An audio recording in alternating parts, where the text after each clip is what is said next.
بسم اللہ الرحمن الرحیم۔ گمنام ہیروز کے معزز ناظرین، السلام علیکم۔ آئیے چلتے ہیں کہانی کی طرف۔ ایک ہفتے کے اندر ہی ہماری بستی میں ایک نئے ڈاکٹر کا تقرر ہوا۔ اس نے وہاں پہنچتے ہی میرے پاس آ کر کہا، میں نے آپ کا بہت ذکر سنا ہے، بستی والے آپ کو بھگوان کا اوتار کہتے ہیں، اور یہ بھی کہتے ہیں کہ جو اس بستی میں رہ کر چوری، بے ایمانی اور دغا بازی کرے گا وہ ہمیشہ نقصان اٹھاتا رہے گا۔ میں آپ سے وعدہ کرتا ہوں دعاؤں میں ملاوٹ نہیں کروں گا، بڑی توجہ سے غریبوں کا علاج کروں گا، آپ میرے لیے دعا کرتے رہیں۔ میں نے اس کے سر پر بڑی شفقت سے ہاتھ رکھا، پھر کہا، جو میں نے تمہارے دل میں جان کر دیکھ لیا ہے، تم واقعی سچے اور ایماندار ہو، بھگوان تمہیں سلامتی دے۔ وہ میرے سامنے سے اٹھ گیا، ہاتھ جوڑ کر الٹے پاؤں چلتا ہوا کاٹے سے باہر چلا گیا۔ بستی والوں کی خدمت کر کے مجھے اور انوشے کو دلی سکون اور روحانی مسرتیں حاصل ہو رہی تھیں۔ اس سلسلے میں ہمیں جو کا احسان ماننا چاہیے، وہ کچھ روز تک روپوش رہ کر خاموشی اختیار کر کے ہمیں ان غریبوں کی مدد کرنے کا موقع دے رہا تھا۔ اس بستی میں دین دھرم، ایمان اور سچائی کا بول بالا ہو رہا تھا۔ جو جھوٹے، بے ایمان اور شرپسند تھے وہ سہمے ہوئے تھے۔ ان میں سے 2 بڑے زمیندار ایسے تھے جو مجھے اس بستی سے بھگا دینا چاہتے تھے یا کسی طرح ہلاک کرا دینا چاہتے تھے۔ میں ان کا ذکر بعد میں کروں گا، اب جو کا ذکر لازمی ہو گیا ہے۔ وہ اپنی جگہ تبدیل کر چکا تھا۔ اس کا زمین پر آنے کا طریقہ کار یہ تھا کہ ان کی فلائنگ ساسر خلا سے رات کی تاریکی میں آتی تھی اور کسی ویرانے میں پہنچ کر زمین پر اس طرح اترتی تھی کہ زمین کا وہ حصہ دنستا ہوا اندر چلا جاتا تھا۔ ان کے پاس ایسی مشینیں تھیں جو زیر زمین رہائش کے لیے وسیع و عریض جگہ بناتی چلی جاتی تھیں۔ ایسے جنریٹر تھے جو بے آواز تھے، وہاں روشنی اور ٹھنڈک پیدا کرتے تھے۔ جو نے راجستھان کے ایک ویران صحرا میں اپنے لیے جگہ بنائی تھی۔ اس بار اس کے ساتھ سیارے کے 2 اور ٹیلی پیتھی جانے والے آئے تھے۔ ان میں سے ایک کا نام گوا اور دوسرے کا نام جانانا تھا۔ وہ تینوں تقریباً 3 ہفتوں کے بعد زمین پر آئے تھے۔ اس کی وجہ یہ تھی کہ ایشورارا نے ان کے چہروں کی پلاسٹک سرجری کی تھی۔ اب ان تینوں کے منہ خرگوش کی تھوتنی کی طرح باہر نکلے ہوئے نہیں تھے، بڑی حد تک انسانی ہو گئے تھے۔ ان تینوں نے ایشورارا سے وعدہ کیا تھا زمین پر پہنچنے کے بعد اس کے لیے عورتوں کو اغوا کریں گے، پھر ان کے ساتھ یہاں کا اناج اور پھل سیارے میں بھیجا کریں گے۔ ایشورارا نے کہا، تم تینوں کو باری باری ایک ماہ کے بعد سیارے میں واپس آنا ہوگا، کیونکہ سرجری عارضی ہے، میں رفتہ رفتہ اسے مستقل کروں گا۔ انہوں نے اپنے گرو گھنٹال ایشورارا کے سامنے دست بستہ عرض کیا، تم امی وہ انجیکشن اور دوائیں دے دو تاکہ ہم زمین پر جا کر اپنے ہاتھوں سے علاج کرتے رہیں۔ ایشورارا نے انکار میں سارے لاتے ہوئے کہا، نہیں، مجھے ان 3 مہینوں میں یہ بھی دیکھنا ہے کہ میرے لیے عورتیں اناج اور پھل یہاں پہنچا رہے ہو یا نہیں۔ اگر ایسا نہیں کرو گے تو تمہارا علاج نہیں کروں گا۔ تمہاری سلامتی اسی میں ہے کہ اپنا وعدہ پورا کرتے رہو، میری مطلوبہ چیزیں میرے پاس بھیجتے رہو، پھر تمہیں کوئی پریشانی نہیں ہوگی۔ میں ایسا علاج کروں گا کہ 6 ماہ تک تمہیں میری ضرورت پیش نہیں آئے گی۔ وہ سب اس کے آگے مجبور تھے۔ اپنے باوجداد کے زمانے سے دیکھتے آئے تھے کہ وہ اپنی ذات میں آسمانی طاقتیں رکھتا ہے۔ وہاں کے باشندوں کی طبی عمر 50 برس ہوتی تھی، اس سے زیادہ وہاں کوئی جی نہیں پاتا تھا۔ ان کے بزرگ کہتے آئے تھے کہ ایشورارا پچھلے 80 برسوں سے زندہ ہے اور نہ جانے کتنے عرصے تک زندہ رہے گا، شاید کبھی نہیں مرے گا۔ وہ اس سیارے کا مالک مختار ہے، ان سب کی زندگی اور موت اسی کے ہاتھوں میں ہے۔ ان تینوں نے زیر زمین اچھی طرح ٹھکانہ بنانے کے بعد سب سے پہلے ارض دنیا کی حسین عورتوں کی خواہش کی۔ جو کرانتے کے نئے ساتھی گوا اور جانانا نے کہا، تم تو 1 ماہ پہلے یہاں رہ کر ایک حسین عورت کے مزے لوٹ چکے ہو، ہم تم سے بھی بھوکے ہیں، ہماری طرف شدید ہے، پہلے ہم عورتوں کو شکار کریں گے، اس کے بعد یہاں کے سپر پاورز اور شہزادوں سے نمٹیں گے۔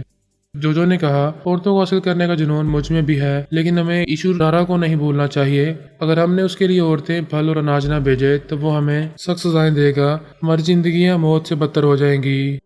جانانا نے کہا، کل ہم دن کے وقت انسانی آبادی میں جائیں گے، اناج اور پھل اکٹھا کریں گے، پھر موقع ملا تو اسی وقت 3 عورتوں کو اغوا کر کے لے آئیں گے، اگر موقع نہ ملا تو رات کو یہ واردات کی جائے گی۔ گوا نے کہا، ہمیں ہر حال میں ایشورارا کو خوش رکھنا ہوگا۔ اس دنیا کے لوگ 70 برسوں تک زندہ رہتے ہیں، کچھ لوگ تو اس سے بھی لمبی عمر پاتے ہیں۔ ہو سکتا ہے ہم مسلسل اس دنیا میں رہیں تو ہماری عمر بھی بڑھ جائے، پھر ہم بھی ایشورارا کی طرح ایک لمبی زندگی گزارتے رہیں گے اور اس دنیا کے مزے لوٹتے رہیں گے۔ جو نے کہا، ہمیں ایک لمبی عمر پانے اور اس دنیا میں مسلسل رہنے کے لیے ایشورارا کو خوش رکھنا ہوگا۔ اس کی مہربانیوں سے ہمارے چہرے ایسے ہو گئے ہیں کہ ہم اس دنیا میں کہیں بھی عجوبہ نہیں سمجھے جائیں گے۔ وہ راجستھان کے ایک ایسے ویران خشک صحرا میں تھے جہاں پانی کی ایک بوند بھی نصیب نہیں ہوتی تھی۔ ایسی جگہ انسانی بستی بسائی نہیں جاتی، کبھی کوئی قافلہ بھٹک کر وہاں سے گزرتا تھا۔ وہ خشک صحرائی علاقہ صدیوں سے غیر آباد اور ویران رہا ہے۔ وہ تینوں جہاں زیر زمین تھے، وہاں سے 80 کلومیٹر کے بعد انسانی بستیاں دکھائی دیتی تھیں۔ ان بستیوں سے آگے راجستھان کا بہت بڑا شہر جے پور آباد تھا۔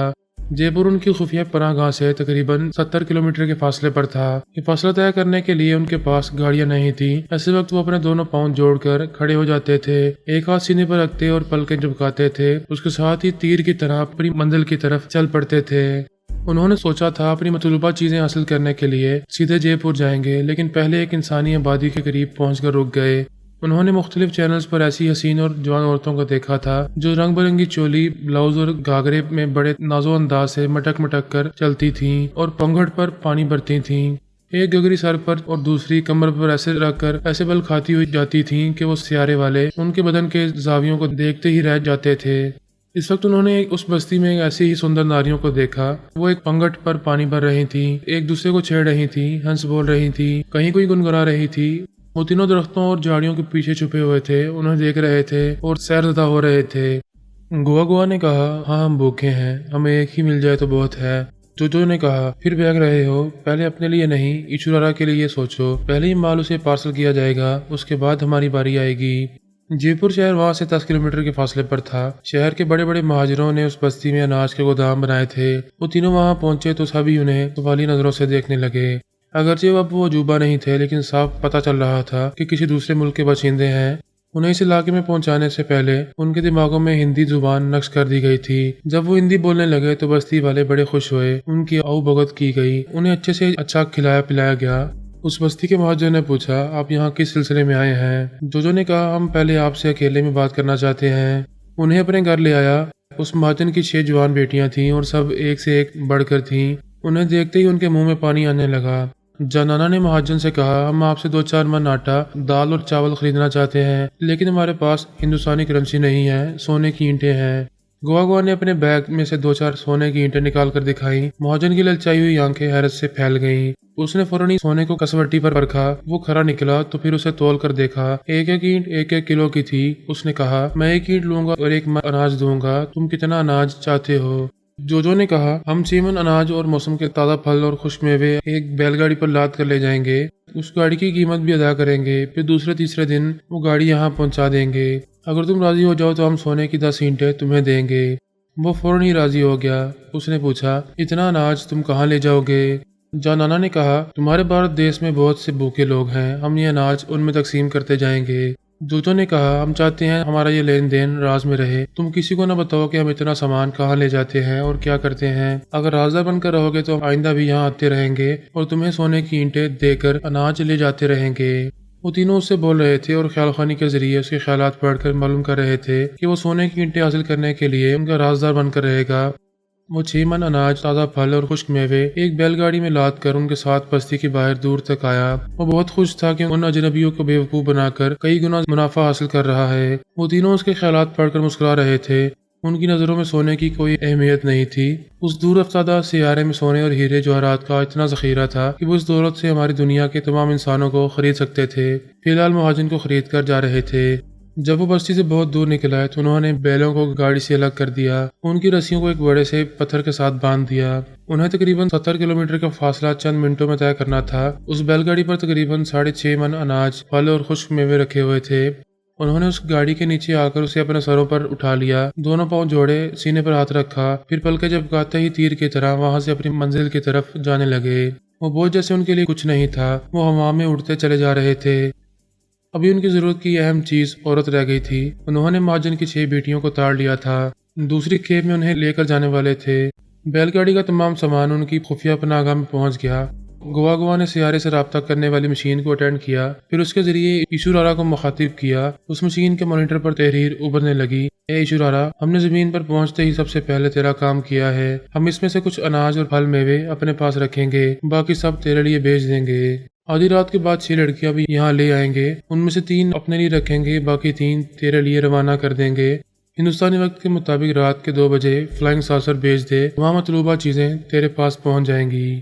وہ رات کے وقت پھر زمین کے تہہ سے باہر آئے، اس بیل گاڑی کو اٹھا کر اسی جگہ لے گئے جہاں 2 بیل بندھے ہوئے تھے۔ انہوں نے بیلوں کے آگے چارہ اور پانی رکھا، پھر آدھی رات کے بعد اس بستی میں پہنچ گئے۔ سڑکوں اور گلیوں میں ویرانی تھی، کسی گھر کی کھڑکیوں سے روشنی جل رہی تھی۔ وہاں کے لوگ جلدی سونے کے عادی تھے۔ وہ تینوں چہروں پر گیس ماسک چڑھا کر مہاجن کے گھر میں داخل ہو گئے۔ वो दौलतमंद महाजन अपनी धन दौलत की हिफाजत की खातिर दरवाजे और खिड़कियों को अंदर से बंद करके सोता था। उन तीनों के लिए मुकफ्फल दरवाजे खोल लेना कोई बड़ी बात नहीं थी। उन्होंने अंदर आते ही एक दवा स्प्रे की, जिसके नतीजे में सोने वाले सोते ही रह गए। बेहोश होने से पहले आंख खोलकर देखने के काबिल न रहे कि उनके घर में कौन घुस आया है। वो लड़कियां बेहोश हो गई थीं। जब वो तीनों वजनी बैलगाड़ी उठा सकते थे तो 6 लड़कियों का वजन भला उनके लिए क्या अहमियत रखता था। उनमें से हर एक ने 2-2 लड़कियों को अपने कांधों पर लाद लिया। घर से बाहर आकर उन्हें बैलगाड़ी पर डाला। वहाँ बैल नहीं थे, उनकी जरूरत भी नहीं थी। उन्होंने अपने पैरों को जोड़कर सीने पर हाथ रखकर पलकें झपकाईं, फिर बंदूक की गोली की तरह सुनसुनाते हुए जाने लगे। वो लड़कियां कई घंटों तक बेहोश रहने वाली थीं। उन्होंने अपनी पनाहगाह में पहुंचकर मशीन के जरिए इशुरारा को मुखातिब किया। ए इशुरारा, हम लड़कियों को भी ले आए हैं। तू जब चाहे अपने हिस्से का माल यहाँ से ले जा सकता है। हम फ्लाइंग सॉसर का इंतजार कर रहे हैं। इशुरारा ने सैयारे के किसी बशिंदे के सामने कभी ख्यालखानी का मुजाहरा नहीं किया था। वो अपने मतलूबा अफराद के दिमागों में चुपचाप पहुंचकर उनके चोर ख्यालात पढ़ता रहता था। जो गुआ गुआ और जानाना के अंदर भी आता रहता था। ये देखता रहता था कि वो उसके मुतालबात पूरे करने के लिए किस तरह मसरूफ़ अमल है और क्या करते फिर रहे हैं। उसने कभी ख्यालखानी के जरिए किसी मतलूबा शख्स को मुखातिब नहीं किया। इसके बावजूद सभी मानते थे कि वो दिलों के भेद जानता है। किसी की कोई बात उससे छुपी नहीं रहती। उसने मशीन के जरिए जवाब दिया, मुझे मॉनिटर पर उन 6 जवान औरतों को दिखाया जाए। उनमें से जो मेरी पसंद की होगी उन्हें वहां से रवाना किया जाए। वो मुख्तलिफ बेड्स पर बेहोश पड़ी हुई थी। एक कैमरे के जरिए उनकी तस्वीरें मशीन में फीड की गईं और इशुरारा तक पहुंचाई गईं। उसने अपने मॉनिटर पर सबको ललचाई हुई नजरों से देखा, फिर तहरीर के जरिए कहा, सभी एक से बढ़कर एक हैं, किसी को छोड़ना नहीं चाहता, लेकिन तुम तीनों ने मेरे लिए बड़ी मेहनत की है, मैं तुम्हारा हिस्सा बखुशी दूंगा। इनमें से एक हसीना की ठोड़ी के नीचे तिल है, दूसरी सीना के बाल सुनहरी हैं और तीसरी ने सुर्ख रंग का घाघरा पहना हुआ है। उन तीनों को मेरे पास भेज दिया जाए।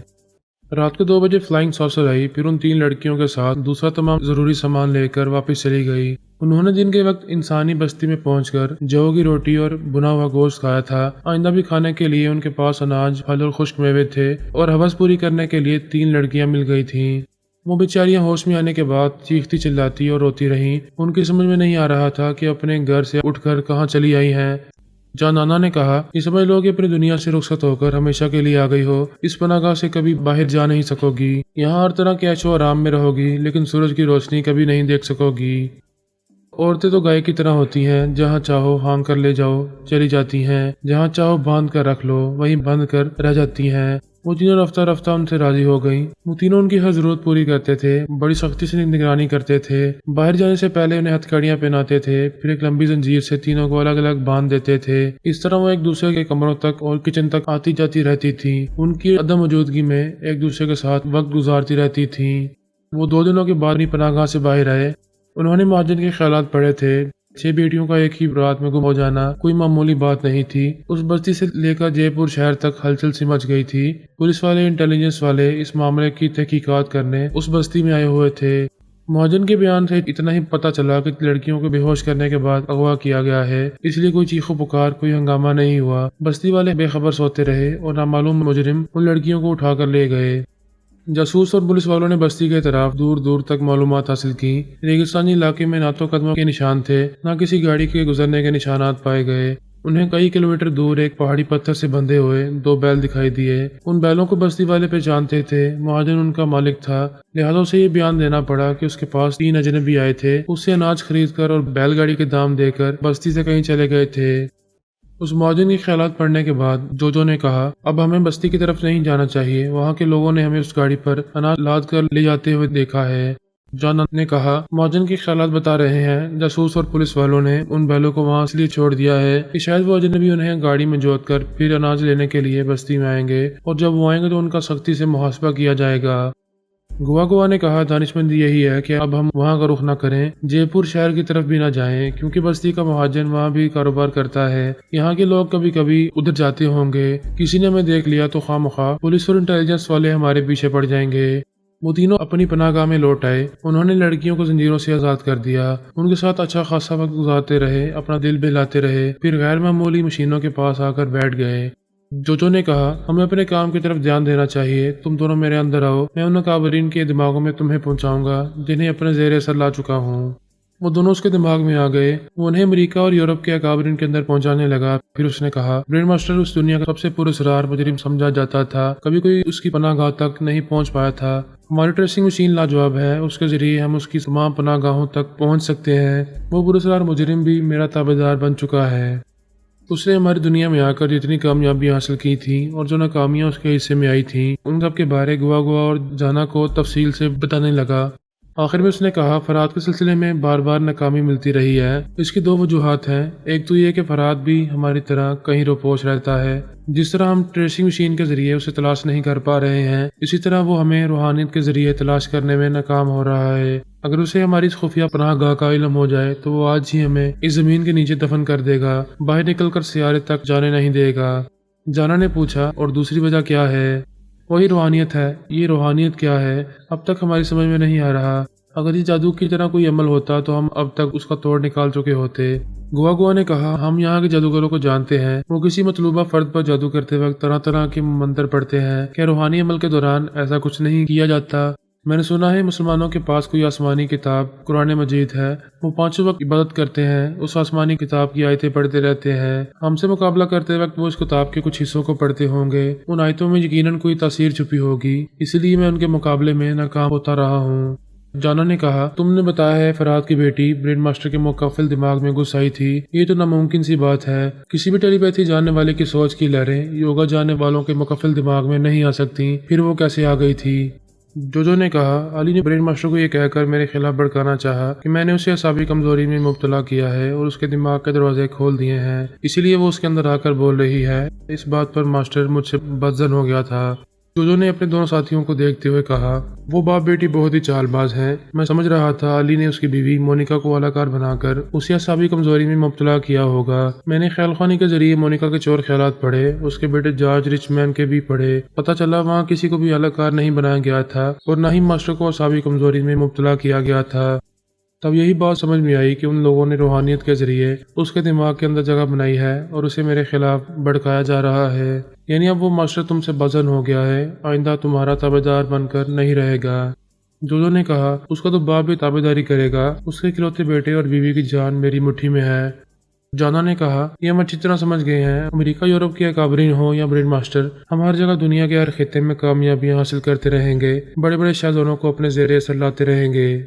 बस एक रूहानियत ऐसी है जिससे निपटना जरा मुश्किल होगा। जोजो ने कहा, रूहानियत को कमजोर करने या खत्म करने का एक ही रास्ता है, और वह ये कि बाबा साहब के दायरे को पुरस्कार ना रहने दिया जाए। जब तक उसके दरवाजे बंद रहेंगे तब तक ये भेद नहीं खुलेगा कि उन आहनी पर्दों के पीछे क्या छुपा हुआ है। उस फौलादी किले के दरवाजे खुलेंगे, फिर ये बात खुलकर सामने आएगी कि वो रूहानियत का खेल किस तरह खेलते हैं। गुआ ने कहा, यहाँ के तमाम मुकाबरीन और मास्टर जैसे शाहजोर उस किले का दरवाजा खुलवा सकते हैं। इस सिलसिले में उनसे बातें की जाएं तो बेहतर होगा। वो काबरीन और ब्रेन मास्टर के जरिए हमारे खिलाफ महाजरी कर सकते थे, लिहाजा उन्होंने उनके दिमागों में जाकर कहा, फौरन एक हंगामी इजलास तलब किया जाए। ठीक 1 घंटे बाद ये इजलास पेरिस में मुनक्किद होगा। वहाँ अमेरिका और यूरोप के जो सफीर मौजूद हैं वो अपने मुल्क की नुमाइंदगी के लिए हाजिर होंगे और अमेरिकी टेलीपैथी जानने वाले उनके दिमागों में रहकर उस इजलास की तमाम कार्रवाइयाँ अपने हुक्मरानों के सामने पेश करते रहेंगे। जोजो ने ख्याल खानी के जरिए ब्रेन मास्टर से रब्ता करना चाहा तो उसने सांस रोक ली। वो हकीकतन असाबी कमजोरी में मुब्तला नहीं हुआ था। अनूशे ने आर्जी तौर पर उसके दिमाग में जगह बनाकर उसको जोजो के खिलाफ भड़काया था। जोजो ने दूसरी बार फोन के जरिए रब्ता किया। मास्टर ने हैरानी से पूछा, तुम फिर वापस आ गए? मैं तो समझ रहा था हमारी दुनिया से वापस जा चुके हो। वो बोला, मुझसे पीछा छुड़ाने का ख्याल दिल से निकाल दो। मैं और मेरे काबरीन बहुत जल्द इस दुनिया पर कब्जा जमा कर यहाँ हुक्मरानों की शान शौकत से रहा करेंगे। मास्टर ने पूछा, क्या अभी थोड़ी देर पहले तुमने मेरे दिमाग में आने की कोशिश की थी? हाँ, और तुमने सांस रोक ली थी। इस बात से तुम समझ सकते हो कि फरहाद की बेटी ने झूठ कहा था। ना मैंने तुम्हें असाबी कमजोरी में मुब्तला किया है और ना ही तनीमी अमल के जरिए अपना ताबेदार बनाया है। अगर ऐसा होता तो मैं किसी मखसूस लबो लहजे के जरिए तुम्हारे दिमाग में आकर बातें कर सकता था। वो कायल होकर बोला, तुम दुरुस्त कहते हो। अली ने मुझे तुम्हारे खिलाफ भड़काने के लिए कोई चाल चली है, मगर समझ में नहीं आता वो मेरे दिमाग में कैसे घुस आई थी। उसके बाद अब तक मैंने उसकी आवाज़ नहीं सुनी। वो बाबा साहब के दायरे में पहुंचने के बाद गुम हो चुकी है। ये बाबा साहब का दायरा भूल भुलैया है, सभी वहाँ जाकर गुम हो जाते हैं और मैं उन तक पहुँच नहीं पाता। इसी सिलसिले में बातें करने के लिए अभी एक हंगामी इजलास तलब किया गया है। पेरिस के वक्त के मुताबिक ठीक 11 बजे तुम उस इजलास में पहुँच जाओ। हम सब मिलकर उस इदारे की पुरअसरारियत को ख़त्म करेंगे। जोजो ने फ़ोन का राब्ता ख़त्म करने के बाद अपने साथियों से कहा, हम तीनों इस इजलास में किसी न किसी को अलाकार बनाकर उनके दिमागों में रहकर बोलते रहेंगे। गुआ ने पूछा, फरहाद की फैमिली में कितने टेलीपैथी जानने वाले हैं? ये पूरी तरह मालूम नहीं हो सका है। अब तक ब्रेन मास्टर और अमरीकी टेलीपैथी जानने वालों का मुकाबला फरहाद, अल्पा, किबरिया, अली और बेबाक मम्मी से होता रहा है। कहा जाता है उनके अलावा और भी टेलीपैथी जानने वाले उस खानदान में मौजूद हैं। अमेरिका में कितने टेलीपैथी जानने वाले हैं? वहाँ 5 थे। ब्रेन मास्टर ने उनमें से 3 को अगवा किया था। फिर कोरोना उन तीनों को मास्टर से छीन कर ले गई थी। उनमें से एक अमेरिकी वापस पहुंच गया है। इस तरह अमेरिका में फिल वक्त 3 टेलीपैथी जानने वाले हैं। बाकी 2 वापस नहीं आए। वो कहाँ हैं? वो अमेरिकियों के लिए और मास्टर के लिए लापता हैं। मैं ट्रेसिंग मशीन के जरिए उन्हें ढूंढ सकता हूँ, अपना गुलाम बना सकता हूँ, लेकिन फरादू उसकी बेटी ने मुझे इस कदर उलझा दिया था कि उस तरफ तवज्जो ना दे सका। अभी जो इजलास हो रहा है उसके बाद हम उन्हें ढूंढकर अपना ताबेदार बना लेंगे। फिर वो चौंक कर बोला, ओह, मैं टोनी जे को भूल ही गया था। वो कमबख्त फरहाद का वफादार है। मेरे दिमाग में आओ, मैं तुम्हें उसके पास लेकर जाता हूँ।